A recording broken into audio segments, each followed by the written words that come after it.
Good evening बच्चों। आज हम लोग नया चैप्टर स्टार्ट कर रहे हैं बच्चों। इनऑर्गेनिक केमिस्ट्री का बड़ा फेमस चैप्टर है पी ब्लॉक। बच्चों कौन सा ब्लॉक?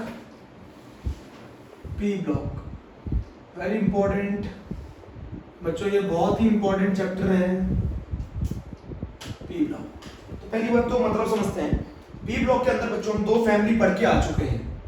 दो फैमिली तो हम 11th में पढ़ के आ चुके हैं, एक 13th ग्रुप और एक 14th ग्रुप हम लोगों ने 11th में पढ़ा है।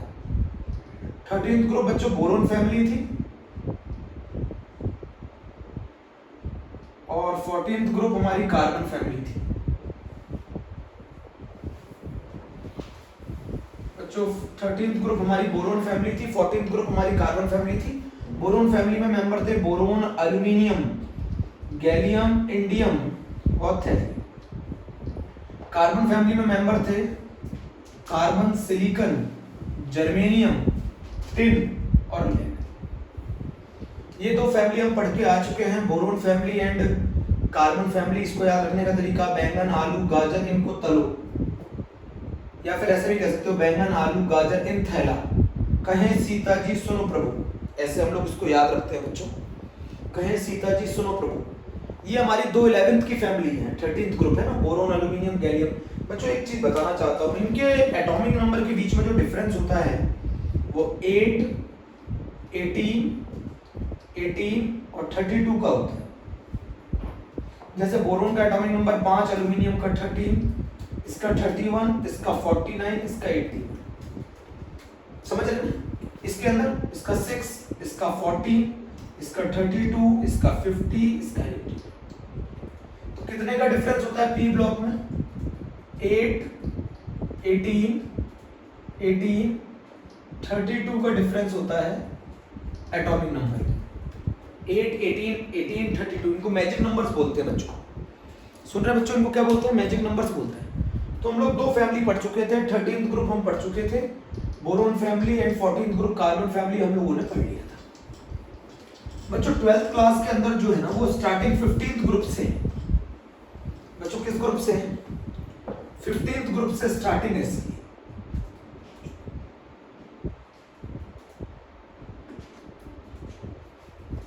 बच्चों 15th ग्रुप से इसकी स्टार्टिंग है। 15th ग्रुप फैमिली कौन सी है मैं बता दूं आपको, नाइट्रोजन फैमिली। बच्चों बहुत इंपॉर्टेंट है, नाइट्रोजन फैमिली है। बच्चों मैं इसमें बता दूं, नाइट्रोजन फैमिली में लेंथनाइड कॉन्ट्रैक्शन होता है F की पुअर शील्डिंग और D की पुअर शील्डिंग का इफेक्ट नहीं लगता है। D की पुअर शील्डिंग, D कॉन्ट्रैक्शन भी नहीं लगता है। बच्चों नाइट्रोजन फैमिली में लेंथनाइड कॉन्ट्रैक्शन भी वर्क नहीं करता है, D की पुअर शील्डिंग भी वर्क नहीं करती है। F और D की पुअर शील्डिंग क्यों होती है? F और D की पुअर शील्डिंग होती है, F और D की पुअर शील्डिंग होती है। जानते हैं क्यों होती है? डिफ्यूज्ड शेप की वजह से। डिफ्यूज्ड शेप की वजह से, डिफ्यूज्ड का मतलब होती है फैली हुई शेप। लेंथनाइड कॉन्ट्रैक्शन किसके कारण आता है? F की पुअर शील्डिंग के कारण। बच्चों ये कंसेप्ट जनरली 13th ग्रुप और 14th ग्रुप में लगते हैं साइज में। ये दोनों कंसेप्ट की वजह से एक्सेप्शन आता है 13th ग्रुप और 14th ग्रुप में, हमारी फैमिली में नहीं आता, नाइट्रोजन फैमिली में। तो ये मैं पहले से आपको बता के चल रहा हूं, अभी और समझाऊंगा इसको। तो बच्चों नाइट्रोजन फैमिली में जो मेंबर हैं वो है नेपाल, पाकिस्तान, ऑस्ट्रेलिया, सब भिखारी। ऐसे याद कराया करते थे मेरे सर। बच्चों नाइट्रोजन फैमिली को नाइकोजेंस भी बोलते हैं, नाइकोजेंस। नाइकोजेंस का मतलब स्पेलिंग देख लीजिएगा। नाइकोजेंस का मतलब होता है which create suffocation. Pnictogens which create suffocation मतलब इन एलिमेंट्स की जो गैसेस होती हैं बच्चों वो सफोकेशन क्रिएट करती हैं, विच क्रिएट सफोकेशन।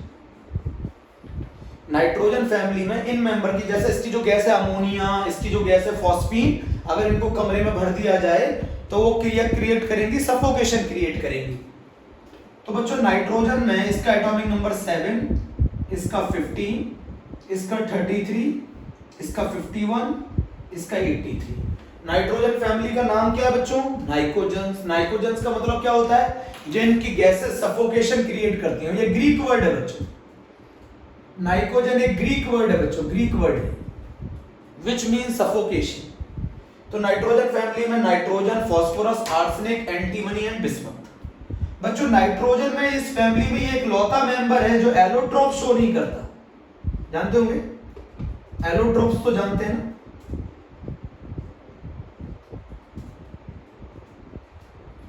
बच्चों नाइट्रोजन फैमिली में एक मेंबर है जो एलोट्रोप शो नहीं करता nitrogen.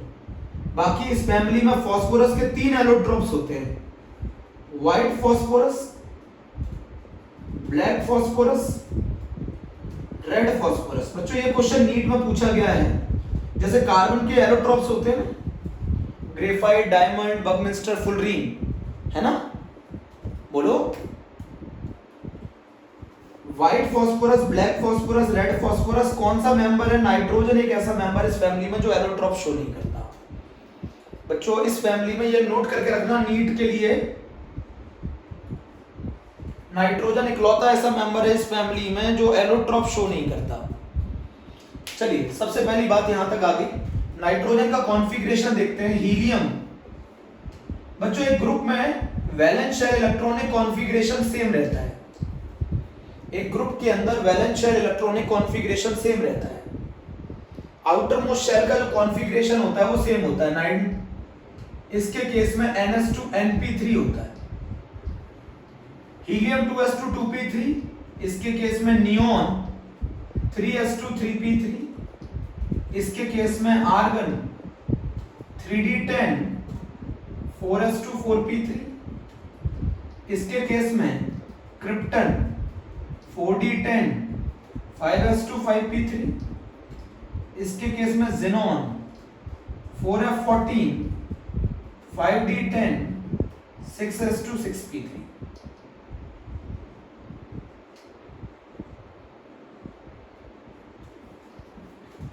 To S to 2p3, 3s2 3p3, 4s2 4p3, 5s2 5p3, 6s2 6p3।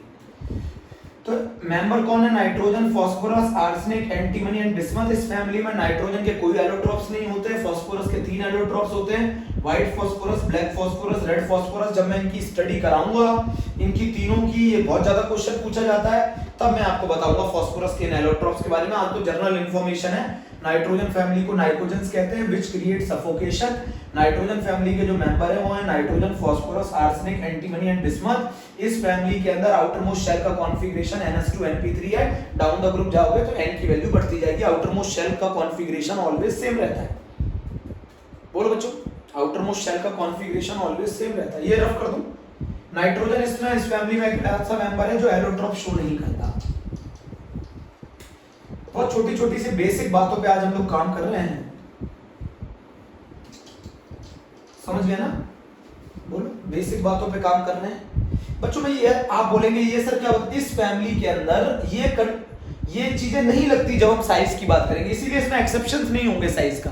Lanthanide contraction का मतलब है पुअर शील्डिंग ऑफ F के कारण जेड इफेक्टिव जो न्यूक्लियर चार्ज है उसका इफेक्ट वैलेंस इलेक्ट्रॉन पे बढ़ जाता है, जिसके कारण साइज छोटा हो जाता है। इसके केसेस में नहीं लगेगा, अभी बता रहा हूं। लेंथेनाइट कॉन्ट्रैक्शन डी की पुअर शील्डिंग इसमें नहीं लगती।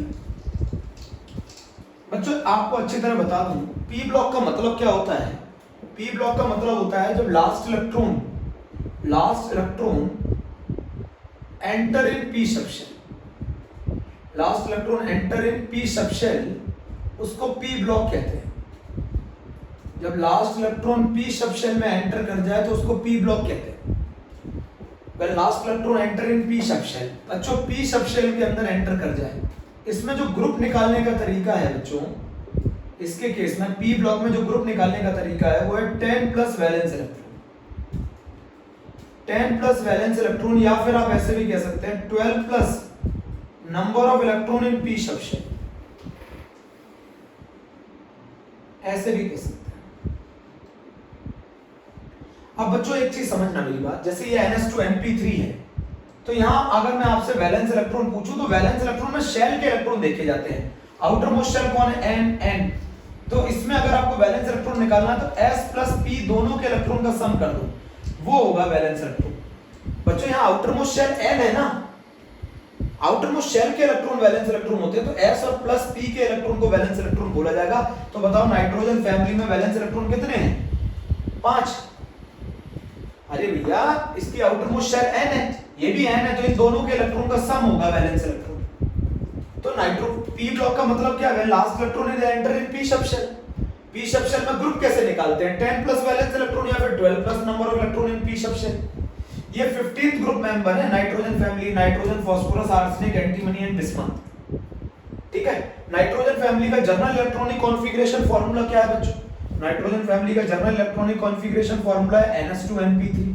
इनके वैलेंस इलेक्ट्रॉन कितने होते हैं? वैलेंस इलेक्ट्रॉन होते हैं s प्लस p के इलेक्ट्रॉन। बच्चों इसके साथ भी n जुड़ा हुआ है, इसके साथ भी n जुड़ा हुआ है। दोनों शेल, आउटर मोस्ट शेल के अंदर कितने इलेक्ट्रॉन आ रहे हैं? 2 इसके, 3 इसके, 5।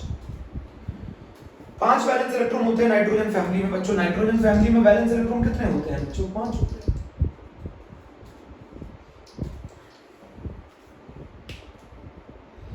बोलो 5 वैलेंस इलेक्ट्रॉन होते हैं। बच्चे बहुत सारे आंसर दे देते हैं सर 3 वैलेंस इलेक्ट्रॉन। अरे भैया यहाँ इसके साथ भी n है, इसके साथ आउटर मोस्ट शेल देखी जाती है, सब शेल नहीं बच्चों। आउटर मोस्ट शेल देखी जाती है, शेल यहाँ पर n है, n तो s प्लस p के इलेक्ट्रॉन देखे जाएंगे। आउटर मोस्ट शेल के इलेक्ट्रॉन बोला जाता है ना वैलेंस इलेक्ट्रॉन। तो इस फैमिली को, नाइट्रोजन फैमिली को क्या बोला जाता है? जल्दी बताओ, नाइट्रोजन फैमिली को क्या बोला जाता है? नाइकोजेंस बोला जाता है। क्यों बोला जाता है नाइकोजेंस? इसलिए बोला जाता है क्योंकि इनकी गैसेस क्या क्रिएट करती हैं? इनकी गैसेस सफोकेशन क्रिएट करती हैं। कौन सी गैस? जनरली एग्जांपल बोलो, ammonia, pungent smell, colourless gas. तो p ब्लॉक में nitrogen, phosphorus, arsenic, antimony, bismuth 15th group member, valence electron 5, 15th group, ये सब आपने पढ़ लिया। अगर मैं आपसे पूछूं पीरियड कैसे पता लगाया जाता है, तो जो ये n की वैल्यू होती है ना, जो n, ये जो n highest value of principal quantum number, ये कौन से पीरियड का मेंबर होगा? सेकंड पीरियड का। अरे बच्चों आउटर मोस्ट शेल कौन सी है? सेकंड। इसमें आउटर मोस्ट शेल कौन सी है? थर्ड, तो ये थर्ड पीरियड मेंबर है।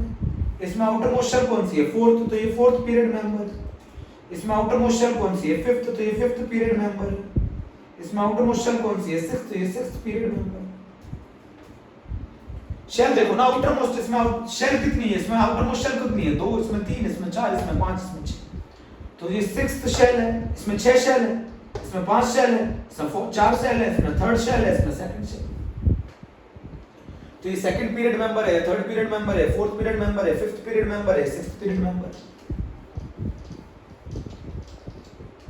बच्चों आपको बता दूं, मेटलॉइड से ऊपर नॉन मेटल और मेटलॉइड के नीचे मेटल होते हैं। तो इस फैमिली में आर्सेनिक एंड एंटीमनी बच्चों दो मेटलॉइड है। आर्सेनिक एंड एंटीमनी इस फैमिली में 2 मेटलॉइड है। बिस्मथ इस फैमिली में इकलौता मेटल है। ये दोनों नाइट्रोजन एंड फास्फोरस इस फैमिली में 2 नॉन मेटल। इस फैमिली में 2 नॉन मेटल है, नाइट्रोजन एंड फास्फोरस। आर्सेनिक और एंटीमनी मेटलॉइड है। बच्चों मैं एक चीज बता दूं, मेटलॉइड के ऊपर नॉन मेटल होते हैं और मेटलॉइड के नीचे मेटल होते हैं। तो इस फैमिली में इकलौता मेटल है बिस्मथ। इस फैमिली को 15th ग्रुप बोला जाता है क्योंकि इनके वैलेंस इलेक्ट्रॉन 5 हैं। इनको नाइकोजेंस बोला जाता है क्योंकि इनकी गैसेस सफोकेशन क्रिएट करती हैं। इनके एटॉमिक नंबर के बीच में जो डिफरेंस होता है वो 8, 18, 18 और 32 का होता है। इस फैमिली में 2 नॉन मेटल हैं, 2 मेटलॉइड हैं और 1 मेटल है। ग्रुप के अंदर बच्चों outermost shell configuration same होता है। ग्रुप के अंदर outermost shell configuration same होता है। ग्रुप में outermost shell configuration same होता है।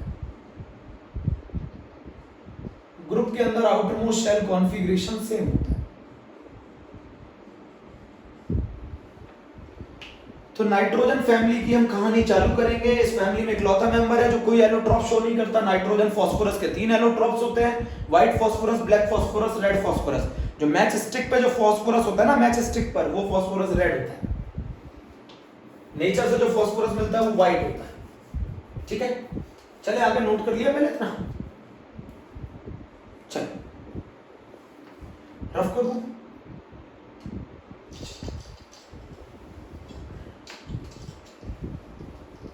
कुछ मेन पॉइंट्स इनके बारे में अभी फिर से लिख लेते हैं हम लोग। बिल्कुल अच्छे से चालू कर दिया हम लोगों ने पी ब्लॉक।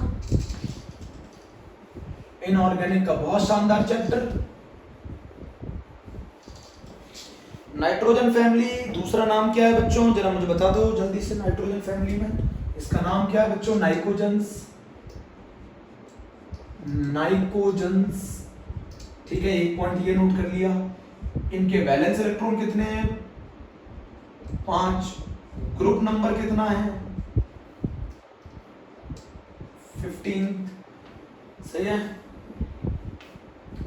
नाइट्रोजन इस फैमिली में एक ऐसा मेंबर है जो एलोट्रॉप शो नहीं करता। Nitrogen does not show allotrope. इस फैमिली में एक मेंबर है जो एलोट्रॉप शो नहीं करता। Nitrogen does not show allotropes. Phosphorus के 3 एलोट्रॉप्स होते हैं। फास्फोरस के 3 एलोट्रॉप्स होते हैं, व्हाइट, ब्लैक और रेड। याद रखिएगा। जैसे सल्फर के 2 एलोट्रॉप्स होते हैं, rhombic sulphur, monoclinic sulphur. Nitrogen इस फैमिली में एक ऐसा मेंबर है जो एलोट्रॉप शो नहीं करता। वैलेंस इलेक्ट्रॉन 5, ग्रुप 15 है। Nitrogen does not show allotrope. Journal electronic configuration NH2 है। इस फैमिली में नाइट्रोजन, फास्फोरस 2 नॉन मेटल हैं। ये सब हम लोगों ने अभी बात कर ली। आर्सेनिक और एंटीमनी 2 मेटलॉइड हैं। जल्दी बोलो। और इस फैमिली में इकलौता मेटल है बिस्मथ। बिस्मथ इस फैमिली में इकलौता मेटल है। तो सबसे पहली कहानी हम लोग चालू करते हैं। इतनी कहानी होगी। पी ब्लॉक का मतलब क्या है? जब लास्ट इलेक्ट्रॉन किसमें एंटर करे? पी सबशेल में।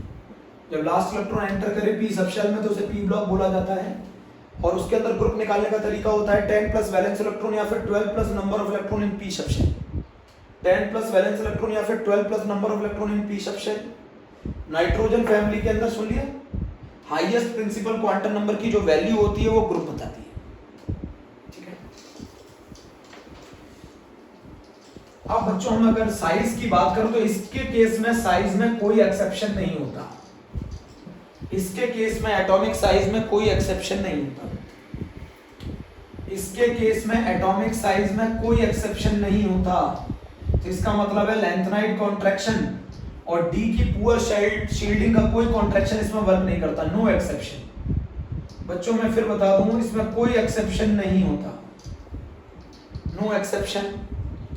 एटॉमिक साइज में अगर बात करूं तो इसमें कोई एक्सेप्शन नहीं होता। इसमें डी की पुअर शील्डिंग और एफ की पुअर शील्डिंग के कारण इफेक्ट वो नहीं लगते हैं। डी की पुअर शील्डिंग का इफेक्ट 13th ग्रुप में लगता है, एफ 13th में दोनों लगते हैं, डी और एफ दोनों की शील्डिंग का इफेक्ट। 14th में सिर्फ एफ की शील्डिंग का इफेक्ट। 15th में कोई इफेक्ट नहीं लगता। 16th में कोई नहीं लगता। नहीं समझे? अभी समझाता हूं। एटॉमिक साइज में अगर हम बात करें nitrogen, phosphorus, arsenic, antimony, bismuth, तो डाउन द ग्रुप जाओगे साइज बढ़ेगा, शेल बढ़ेगी, साइज बढ़ेगा। डाउन द ग्रुप जाओगे शेल बढ़ेगी, शेल बढ़ेगी, साइज बढ़ेगा। कोई एक्सेप्शन नहीं होता। डाउन द ग्रुप जाओगे। इस फैमिली का सबसे स्मॉलेस्ट मेंबर नाइट्रोजन है। इस फैमिली का सबसे स्मॉलेस्ट मेंबर नाइट्रोजन है। नाइट्रोजन इस फैमिली का सबसे स्मॉलेस्ट मेंबर है। अगर बात करूं बच्चों, इधर सुनना, मेरी बात को बहुत ध्यान से सुनना। अगर मैं कार्बन फैमिली लेता हूं, कार्बन, सिलिकॉन, जर्मेनियम, टिन और लेड, ये एक्सेप्शन है।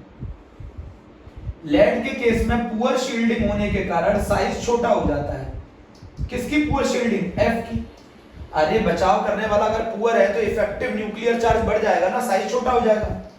तो इसके केस में कार्बन फैमिली में 14th ग्रुप में कौन सा कॉन्ट्रैक्शन लगता है? Lanthanide contraction. तो इसके केस में पुअर शील्डिंग ऑफ एफ के कारण इसका साइज कम हो जाएगा। होना क्या चाहिए था? ज्यादा। तो बताओ ऑर्डर क्या आएगा? सबसे छोटा साइज कार्बन का, देन सिलिकॉन का, देन जर्मेनियम का, देन लेड का, देन टिन का। अरे भाई इसके केस में एफ आ जाता है। एफ की पुअर शील्डिंग होती है। पुअर शील्डिंग के कारण जेड इफेक्टिव बढ़ जाएगा, जेड इफेक्टिव बढ़ जाएगा, साइज छोटा हो जाएगा। होना किसका चाहिए था साइज छोटा? टिन का। बट होता किसका है? लेड का। अरे एक्सेप्शन का मतलब ही क्या होता है? जो रेगुलर ट्रेंड को ब्रेक कर दे। तो इसने रेगुलर ट्रेंड को ब्रेक कर दिया। इसने रेगुलर ट्रेंड को ब्रेक कर दिया। इसका उल्टा कर दो आयोनाइजेशन एनर्जी में। 14th ग्रुप की अगर मैं आयोनाइजेशन एनर्जी की बात करूं, आयोनाइजेशन एनर्जी मालूम है ना, इलेक्ट्रॉन को रिमूव कराने में जो एनर्जी लगती है। तो अगर मैं 14th ग्रुप की आयोनाइजेशन एनर्जी की बात करूं तो सबसे ज्यादा कार्बन की, देन सिलिकॉन की, देन जर्मेनियम की, देन लेड की, फिर टिन की। ये एक्सेप्शन है, आयोनाइजेशन एनर्जी में भी एक्सेप्शन। 14th ग्रुप की बात कर रहा हूं, कुछ पुराना मेमोराइज करा रहा हूं।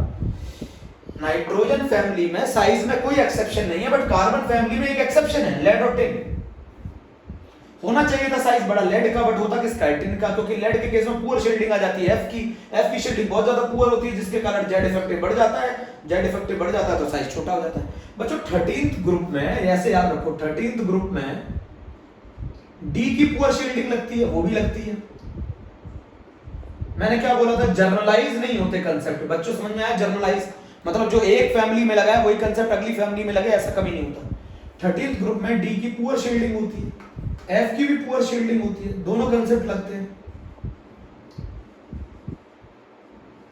13th ग्रुप में डी की पुअर शील्डिंग होती है, एफ की भी पुअर शील्डिंग होती है। 14th ग्रुप में सिर्फ कौन सा कंसेप्ट लगेगा, एफ की पुअर शील्डिंग का लगेगा। और 15th ग्रुप में नो। तो 13th ग्रुप में दोनों शील्डिंग का इफेक्ट आता है, तो इसी के कारण दो जर्नल एक्सेप्शंस आते हैं। 14th ग्रुप में एक ही एक्सेप्शन आता है, 15th में कोई एक्सेप्शन नहीं आता। तो अगर मैं बात करूं एटॉमिक साइज की, तो नाइट्रोजन का साइज सबसे छोटा, then phosphorus, then arsenic, then antimony और बिस्मथ। इस फैमिली में सबसे बड़ा साइज बिस्मथ का होता है।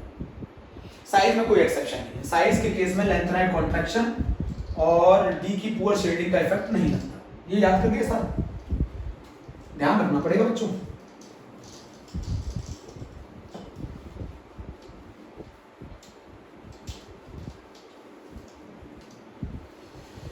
अरे भैया डी की पुअर शील्डिंग को डी का कॉन्ट्रैक्शन बोला जाता है, एफ की पुअर शील्डिंग को लेंथेनाइड कॉन्ट्रैक्शन बोला जाता है।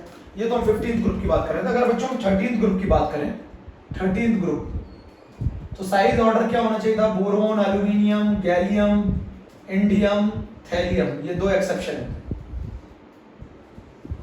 इसमें लगती है डी की पुअर शील्डिंग, सब पढ़ाया मैंने 11th में। इसमें लगती है डी की पुअर शील्डिंग, इसमें लगती है एफ की पुअर शील्डिंग।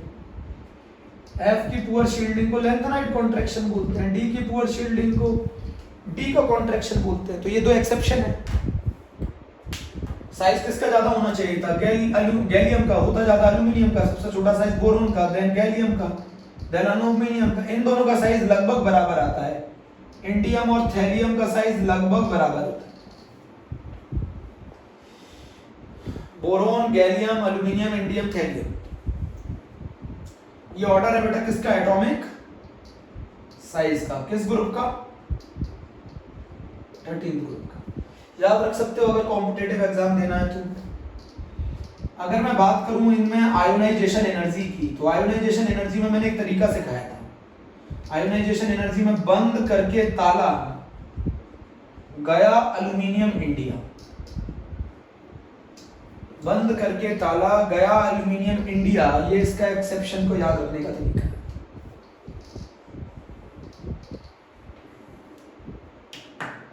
तो हमारी जो 15th ग्रुप है इसमें तो कोई एक्सेप्शन नहीं है, डाउन द ग्रुप जाओगे साइज बढ़ेगा। बट हमारे 13th ग्रुप में दो एक्सेप्शन है, 14th ग्रुप में एक ही एक्सेप्शन है। पूछा जाता है ये एक्सेप्शन क्यों है, एफ की पुअर शील्डिंग के कारण ये एक्सेप्शन क्यों है, डी की पुअर शील्डिंग के कारण। डी की पुअर शील्डिंग के कारण जेड इफेक्टिव बढ़ जाएगा, जेड इफेक्टिव बढ़ जाएगा तो साइज छोटा हो जाएगा। एफ की पुअर शील्डिंग के कारण जो साइज बढ़ना चाहिए था वो कैंसिल आउट हो जाता है। इन दोनों के साइज लगभग बराबर होते हैं। बट हम लोगों को तो मेन बात करनी है 15th ग्रुप की बच्चों। 15th ग्रुप में जो एटॉमिक साइज है उसमें कोई एक्सेप्शन नहीं है। बंद करके ताला गया एल्यूमिनियम इंडिया, बंद करके ताला गया एल्यूमिनियम इंडिया।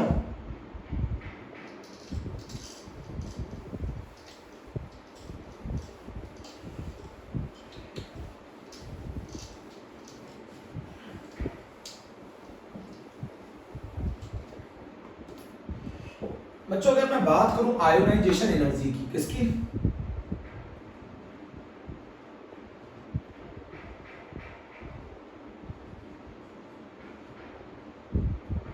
आयोनाइजेशन एनर्जी की यूनिट इलेक्ट्रॉन वोल्ट पर एटम भी होती है, किलो जूल पर मोल भी होती है।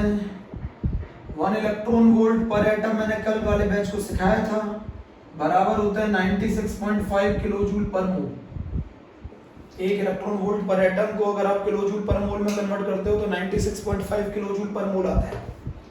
ये मान लो न्यूक्लियस है और इलेक्ट्रॉन यहाँ है, और ये एक न्यूक्लियस है और इलेक्ट्रॉन यहाँ है। किस केस में इलेक्ट्रॉन दूर है? जितना इलेक्ट्रॉन दूर होगा उतना न्यूक्लियस की फोर्स कम लगेगी। जितना इलेक्ट्रॉन दूर होगा उतना न्यूक्लियस की फोर्स कम लगेगी। न्यूक्लियस की फोर्स कम लगेगी तो इलेक्ट्रॉन को निकालना उतना आसान होगा। भाई इलेक्ट्रॉन जितना दूर होगा उतना न्यूक्लियस की फोर्स कम लगेगी, और न्यूक्लियस की फोर्स कम लगेगी तो इलेक्ट्रॉन को निकालना आसान होगा। सुनिए, जितना इलेक्ट्रॉन दूर होगा न्यूक्लियस से उतना इलेक्ट्रॉन को निकालना आसान है ना। न्यूक्लियस की फोर्स कम लगेगी, इलेक्ट्रॉन का रिमूवल आसान है, आयोनाइजेशन एनर्जी कम होगी, और इलेक्ट्रॉन को निकालने में जो एनर्जी खर्च की जाती है वही कहलाती है आयोनाइजेशन एनर्जी। इस केस में इलेक्ट्रॉन को निकालना मुश्किल है क्योंकि इलेक्ट्रॉन पास है न्यूक्लियस के, तो आयोनाइजेशन एनर्जी ज्यादा होगी। तो बताओ क्या कंसेप्ट हो गया? आयोनाइजेशन एनर्जी जो है वो साइज के इनवर्सली प्रोपोर्शनल है। आयोनाइजेशन एनर्जी जो है वो साइज के इनवर्सली प्रोपोर्शनल है। बच्चों 1 इलेक्ट्रॉन वोल्ट पर एटम को अगर मैं किलो जूल पर मोल में कन्वर्ट करूं 96.5 किलो जूल पर मोल। न्यूक्लियस के अगर इलेक्ट्रॉन दूर है तो फोर्स कम लगेगी, न्यूक्लियस के अगर इलेक्ट्रॉन पास है तो फोर्स ज्यादा लगेगी। फोर्स ज्यादा लगेगी तो आपको ज्यादा एनर्जी देनी पड़ेगी इलेक्ट्रॉन को निकालने में, इस केस में कम एनर्जी देनी पड़ेगी इलेक्ट्रॉन को निकालने में। तो आयोनाइजेशन एनर्जी साइज के इनवर्सली प्रोपोर्शनल है। आयोनाइजेशन एनर्जी साइज के इनवर्सली प्रोपोर्शनल है। तो अगर मैं बात करूं आयोनाइजेशन एनर्जी की तो नाइट्रोजन की सबसे ज्यादा, देन फास्फोरस की, देन आर्सेनिक की, देन एंटीमनी की, सबसे कम बिस्मुथ की। सबसे कम बिस्मुथ की। साइज के इनवर्सली प्रोपोर्शनल है। सबसे ज्यादा आयोनाइजेशन एनर्जी नाइट्रोजन की, देन फास्फोरस की, देन आर्सेनिक की, देन एंटीमनी की, देन बिस्मुथ की। सबसे कम आयोनाइजेशन एनर्जी होती है बिस्मुथ की।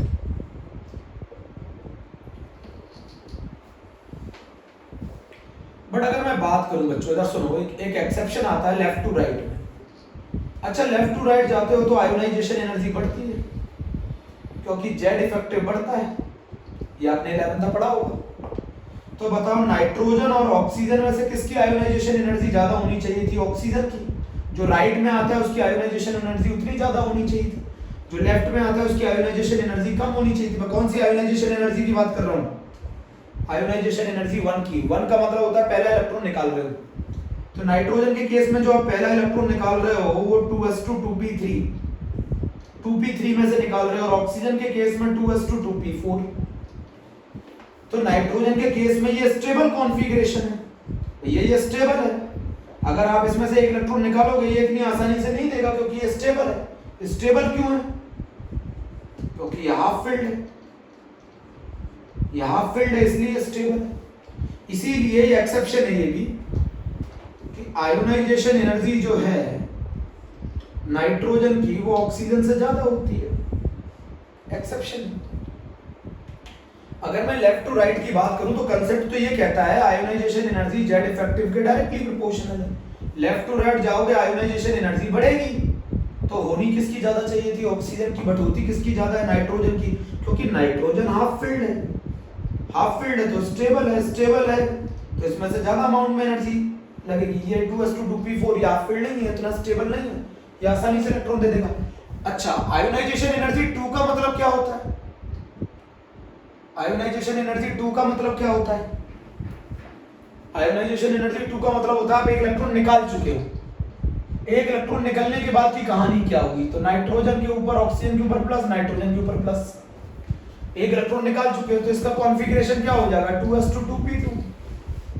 इसका कॉन्फ़िगरेशन क्या हो जाएगा? 2s2 2p3। अरे भैया सेकंड इलेक्ट्रॉन निकाल चुके हो ना, निकाल रहे हो। अब एक तो निकल चुका, एक निकलने के बाद ऑक्सीजन हाफ फिल्ड हो गया, तो अगर मैं आयोनाइजेशन एनर्जी 2 की बात करूं तो वो ऑक्सीजन की ज्यादा होती है नाइट्रोजन से। अगर मैं आयोनाइजेशन एनर्जी 2 की बात करूं तो वो ऑक्सीजन की ज्यादा होती है नाइट्रोजन से। अरे भैया सुनो तो समझो, तुम्हें पता है आयोनाइजेशन एनर्जी 2 का मतलब क्या है? एक इलेक्ट्रॉन आप निकाल चुके हो, एक इलेक्ट्रॉन निकालने के बाद इसका कॉन्फ़िगरेशन हो जाएगा 2s2 2p2। एक इलेक्ट्रॉन निकालने के बाद इसका कॉन्फ़िगरेशन हो जाएगा 2s2 2p3। अब ये हाफ फिल्ड हो गया, तो इसमें से इलेक्ट्रॉन निकालना मुश्किल होगा ना। अच्छा मैं ये पूछूं, एक चीज बताना, अगर मैं ये पूछूं आयोनाइजेशन एनर्जी 2 ऑक्सीजन और फ्लोरीन में से किसकी ज्यादा होती है? आयोनाइजेशन एनर्जी 2 ऑक्सीजन और फ्लोरीन में से किसकी ज्यादा होती है? बोलो जल्दी से। ऑक्सीजन की ज्यादा होती है फ्लोरीन से। क्यों? एक इलेक्ट्रॉन निकालने के बाद ये बन गया nitrogen, it will become nitrogen. जो फर्स्ट आयोनाइजेशन एनर्जी में जो काम नाइट्रोजन कर रहा था, सेकंड आयोनाइजेशन एनर्जी में वो काम ऑक्सीजन कर रहा है। फ्लोरीन किसकी तरह एक्ट करेगा? It will become oxygen, it will become oxygen. Note करो, इट विल बिकम ऑक्सीजन। तो जरा इस चीज को नोट कर लो बच्चों ध्यान से, ये एक्सेप्शन बहुत ज्यादा पूछा जाता है।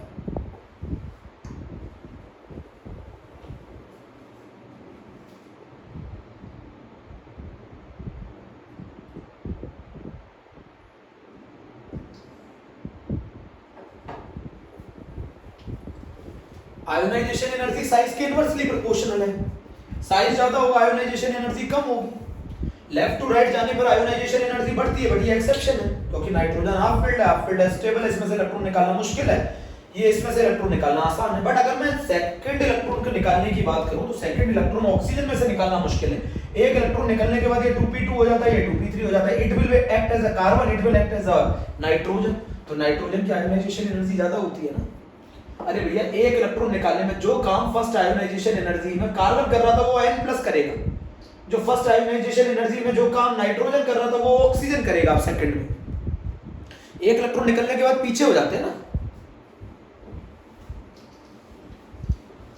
कोई भी नहीं समझ में आया, नहीं समझ में आया मुझे बता देना, ठीक है।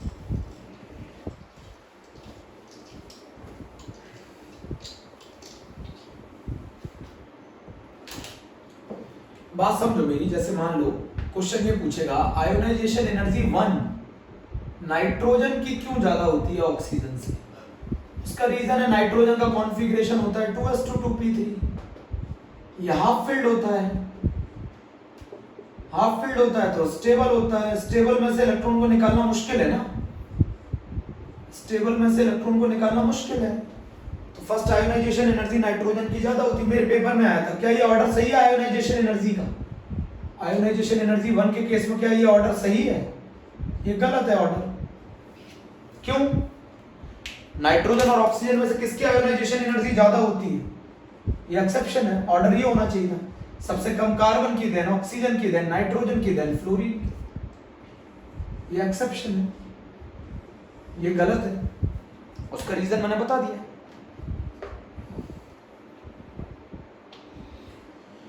बोलो बच्चों, मैंने इसमें एक एक्सेप्शन जो आपको याद कराया 13th ग्रुप का, वो बहुत इंपॉर्टेंट है। 13th ग्रुप बोरोन फैमिली का जो एक्सेप्शन है, बंद करके ताला, बंद ताला गया एल्यूमिनियम इंडिया, ये बहुत इंपॉर्टेंट है बच्चों। बंद ताला गया एल्यूमिनियम इंडिया, बंद करके ताला गया एल्यूमिनियम इंडिया, ये 13th ग्रुप का एक्सेप्शन है आयोनाइजेशन एनर्जी का, बहुत इंपॉर्टेंट है।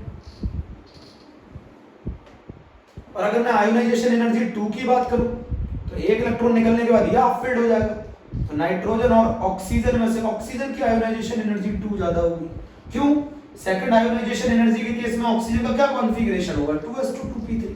सेकंड आयोनाइजेशन एनर्जी के केस में नाइट्रोजन का क्या कॉन्फ़िगरेशन होगा? 2s2 2p2। अरे भैया सेकंड का मतलब है दूसरा इलेक्ट्रॉन निकाल रहा है, इसका मतलब एक निकल चुका है।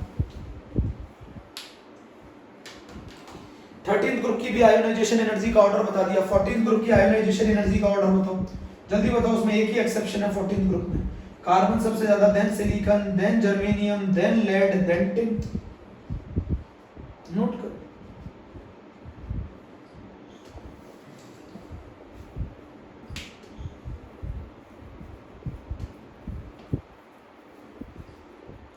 बच्चों बोलो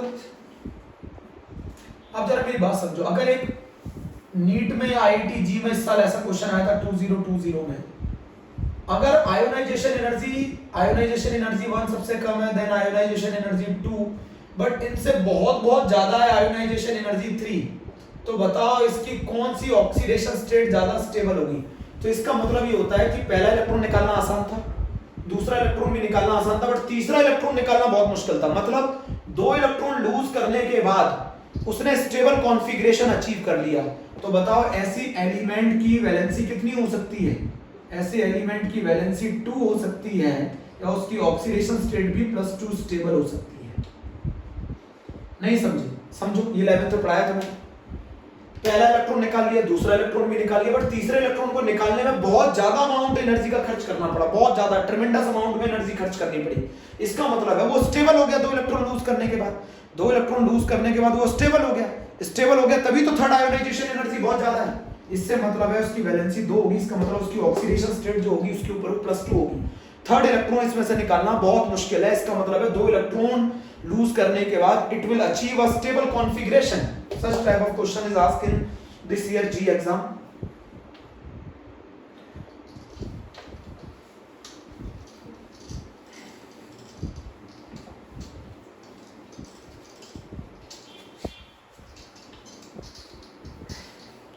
बच्चों ये बताओ इस एलिमेंट की वैलेंसी कितनी होगी अगर मैं ionization energy 1, ionization energy 2, ionization energy 3, but ionization energy 4 बहुत बहुत ज्यादा।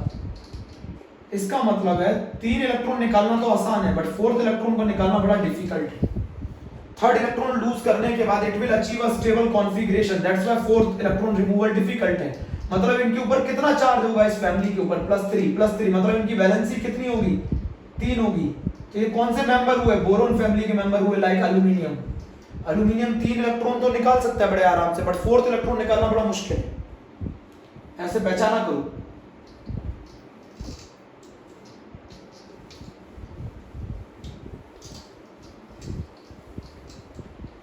बोलो बच्चों। अब आते हैं इलेक्ट्रोनेगेटिविटी पर, है ना। इलेक्ट्रोनेगेटिविटी का मतलब क्या होता है? ये एक टेंडेंसी है, ये कोई एनर्जी नहीं है।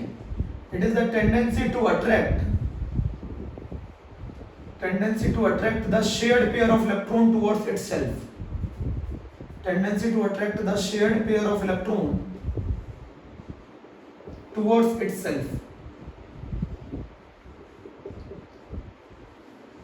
अपनी तरफ शेयर्ड पेयर को अट्रैक्ट करने की टेंडेंसी को इलेक्ट्रोनेगेटिविटी बोलते हैं। इलेक्ट्रोनेगेटिविटी का मतलब क्या है? ये वो टेंडेंसी है शेयर्ड पेयर को अपनी तरफ अट्रैक्ट करने की, उसको बोला जाता है electronegativity. In a bonded atom, in a covalently bonded atom. बच्चों मैं सबसे पहले आपको याद करा दूं, सबसे ज्यादा इलेक्ट्रोनेगेटिविटी फ्लोरीन की होती है 4, उसके बाद ऑक्सीजन की होती है 3.5, उसके बाद बच्चों कार्बन और सल्फर की 2.5, नाइट्रोजन की तो फोन याद रखना, फोन। नाइट्रोजन और क्लोरीन की इलेक्ट्रोनेगेटिविटी की वैल्यू 3 होती है। फ्लोरीन की 4 होती है, ऑक्सीजन की 3.5 होती है, नाइट्रोजन और क्लोरीन 3 होती है, कार्बन और सल्फर 2.5 होती है, ब्रोमीन 2.8 होती है, आयोडीन भी 2.5 होती है, हाइड्रोजन की और फास्फोरस की 2.1 होती है। समझ रहे? ये नोट करके रखिएगा। फ्लोरीन की इलेक्ट्रोनेगेटिविटी 4 होती है, ऑक्सीजन की 3.5 होती है, कार्बन सल्फर और आयोडीन की 2.5 होती है, नाइट्रोजन और क्लोरीन की 3 होती है, ब्रोमीन की 2.5 होती है, हाइड्रोजन और फास्फोरस की 2.1 होती है। जो ज्यादा इलेक्ट्रोनेगेटिव होगा उस पर नेगेटिव चार्ज आएगा, जो कम इलेक्ट्रोनेगेटिव होगा उस पर पॉजिटिव चार्ज आएगा। समझाता हूं कैसे, पहले नोट कर लिया। फोन करके तो याद रख सकते हो, फोन सबसे ज्यादा electronegative fluorine, then oxygen, then nitrogen. Shared pair को अट्रैक्ट करने की टेंडेंसी को बोला जाता है इलेक्ट्रोनेगेटिविटी, किसी भी कोवेलेंटली बॉन्डेड एटम। जैसे मान लो अभी नीट के पेपर में आया था CH4 आया था, ये बताओ कार्बन और हाइड्रोजन में से कौन ज्यादा इलेक्ट्रोनेगेटिव? कार्बन। इस पे -1, इस पे +1, एक इलेक्ट्रॉन की शेयरिंग है ना, इस पे -1, इस पे +1, इस पे +1, इस पे -1, इस पे +1, इस पे -1, तो कार्बन पे टोटल नेगेटिव चार्ज कितना आ गया? -4। अब अगर मैं CCl4 ले लूं, CCl4 कार्बन टेट्राक्लोराइड सॉल्वेंट होता है नॉन पोलर, CCl4 ले लूं, कौन ज्यादा इलेक्ट्रोनेगेटिव? क्लोरीन, तो क्लोरीन पे -1 कार्बन पे +1, इस पे -1 कार्बन पे +1, इस पे -1 कार्बन पे +1, इस पे -1, इस पे कार्बन पे +1, तो टोटल ऑक्सीडेशन स्टेट का सम कितना आएगा? +4। तो इस बार पूछा था नीट के पेपर में CH4 से अगर हम CCl4 जाएंगे तो बताओ ऑक्सीडेशन स्टेट कहां से जाएगी? -4 से +4। कार्बन के ऑक्सीडेशन स्टेट में कहां से कहां चेंज जाएगा? -4 से +4। एक इलेक्ट्रॉन की शेयरिंग है इसलिए एक पे +1 एक पे -1। अगर दो इलेक्ट्रॉन की शेयरिंग होती, जैसे मान लो CO2 ले लो, CO2 है ना, बहुत सारे बच्चों को डाउट है जिन्होंने नहीं पढ़ा है 11th में, दो इलेक्ट्रॉन की शेयरिंग है, कौन ज्यादा इलेक्ट्रोनेगेटिव? ऑक्सीजन, -2 +2 -2 +2, तो टोटल चार्ज कितना आ गया इस पे? +4। तो इलेक्ट्रोनेगेटिविटी एक टेंडेंसी है to attract the shared pair of electron itself in a covalently bonded atom. बोलो, किसी भी कोवेलेंटली बॉन्डेड एटम के अंदर शेयर्ड पेयर को अट्रैक्ट करने की जो टेंडेंसी है उसी को बोला जाता है इलेक्ट्रोनेगेटिविटी। नोट करो जरा जल्दी से, मैं पानी पी।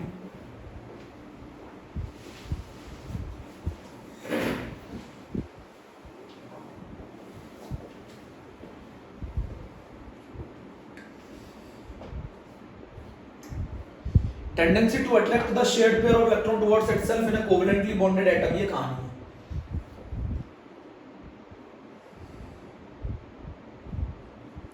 नोट किया? इस फैमिली के अंदर nitrogen is the most electronegative element. बच्चों बहुत सारे रूल पढ़ाने हैं आपको, बेंट रूल पढ़ाना है, ड्रैगो रूल पढ़ाना है, सब पढ़ाऊंगा।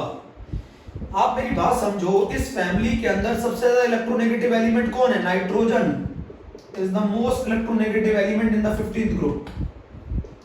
Most electronegative element in the 15th group. Nitrogen is the most electronegative element in the 15th group. Nitrogen की इलेक्ट्रोनेगेटिविटी फास्फोरस से ज्यादा होती है, और फास्फोरस की आर्सेनिक से, आर्सेनिक की एंटीमनी से। ये इलेक्ट्रोनेगेटिविटी का ऑर्डर है। तो नाइट्रोजन की फास्फोरस से और फास्फोरस की आर्सेनिक और एंटीमनी से। तो नाइट्रोजन डाउन द ग्रुप जाने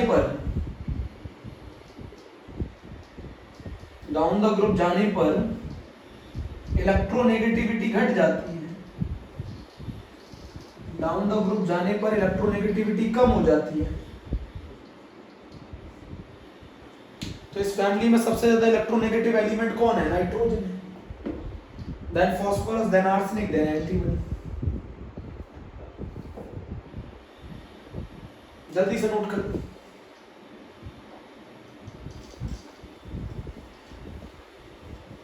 बच्चों बहुत सारे बच्चे पिछला कुछ एक टॉपिक और रिवाइज करा दो थोड़ा सा, मैं पी ब्लॉक भी पढ़ा रहा हूँ। पी ब्लॉक तो काफी बड़ा टॉपिक है बच्चों। एक गोल्ड नंबर का टॉपिक बच्चों ने मुझसे फिर से पूछा, गोल्ड नंबर। एक आर्टिफिशियल रेन का बता देता हूँ, एक गोल्ड नंबर का बता देता हूँ, थोड़ा सा रिवीजन करा देता हूँ। एक गोल्ड नंबर बता दे रहा हूँ। गोल्ड नंबर कुछ नहीं होता, एक गोल्ड का कोलोइडल सॉल्यूशन होता है बच्चों। एक गोल्ड का कोलोइडल सॉल्यूशन होता है, कितना ml होता है? 10 ml गोल्ड का सॉल्यूशन होता है। 10 ml गोल्ड का सॉल्यूशन होता है। इसको 1 ml NaCl जिसका कंसंट्रेशन 10% है, वो इसे कोगुलेट कर सकता है। इससे कोगुलेशन से बचाने के लिए जितना मिलीग्राम लायोफिलिक कोलॉइड ऐड करते हैं ना, वही कहलाता है X is called the gold number. पुराना पूछा था किसी बच्चे ने तो बता दिया। जितने मिलीग्राम लायोफिलिक कोलॉइड ऐड करते हैं 10 ml गोल्ड के सॉल्यूशन को 1 ml NaCl के 10% से कोगुलेट होने से बचाने के लिए, उसी को बोला जाता है इसका गोल्ड नंबर। गोल्ड नंबर जितना ज्यादा होगा उतनी प्रोटेक्टिव पावर कम होगी, इतना याद रखना होता है। गोल्ड नंबर जितना ज्यादा होता है प्रोटेक्टिव पावर उतनी कम होती है। ये मुझे आता नहीं था बच्चों, बहुत आसान आता है पेपर में। 3-4 का गोल्ड नंबर दे देंगे, आप पहचान लो। गोल्ड नंबर जिसका ज्यादा होता है उसकी प्रोटेक्टिव पावर कम होती है। अच्छा, ये लायोफिलिक कोलॉइड कैसे प्रोटेक्टिव कोलॉइड का काम करते हैं? ये लायोफोबिक कोलॉइड है। ये लायोफोबिक कॉलॉइड है, लायोफोबिक कॉलॉइड है। ये इसके ऊपर लायोफिलिक कॉलॉइड क्या बना लेते हैं बच्चों, इसके ऊपर लायोफिलिक कॉलॉइड क्या बना लेते हैं, एक प्रोटेक्टिव लेयर बना लेते हैं। इस प्रोटेक्टिव लेयर के कारण ये इसको इसके पास नहीं आने देते। ये लायोफोबिक कॉलॉइड, लायोफिलिक कॉलॉइड इसके अगल बगल में एक प्रोटेक्टिव लेयर बना लेते हैं, जिसकी वजह से इलेक्ट्रोलाइट लायोफोबिक के कांटेक्ट में नहीं आ पाता और उसके चार्ज को न्यूट्रलाइज नहीं कर पाता। तो यहाँ लायोफिलिक कॉलॉइड जो है वो एक प्रोटेक्टिव लेयर बना लेते हैं, प्रोटेक्टिव लेयर बना लेते हैं। बच्चों ये आना चाहिए बहुत जल्दी से, और इसकी वजह से, इस प्रोटेक्टिव लेयर की वजह से इलेक्ट्रोलाइट कांटेक्ट में नहीं आ पाता, इलेक्ट्रोलाइट कांटेक्ट में नहीं आ पाता है।